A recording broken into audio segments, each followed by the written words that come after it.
Hindi naman nagpatinag ang Pilipinas at matagumpay na natapos ang Interagency Maritime Operation sa Sandy Cay kahapon. Ito sa kabila ng ipinakakalat ng China na di umano'y pagkontrol nito sa naturang isla na nasa loob ng ating exclusive economic zone. Ang balitang yan sa pagtutok ni Edniel Parosa.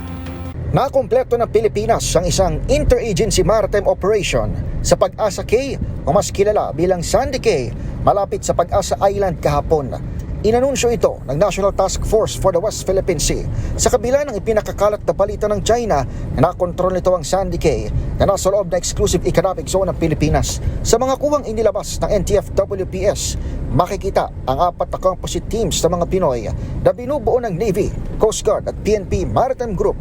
Sakay ng rubber boat, tinungo ng mga ito ang Pag-asa Case 1 hanggang 3. Sa nasabing operasyon, nais patamtin ng mga Pilipino ang illegal na presensya ng China Coast Guard No. 5102 at 7 Chinese Maritime Militia Vessels. Bago ang report na ito ng MTF-WPS, ibinida ng Beijing State Media na nakontrol nito ang nasabing teritoryo. Para sa MBC TV Network News, ito si Edniel Parosa na Deezer H. Una sa Pilipinas, una sa Pilipino.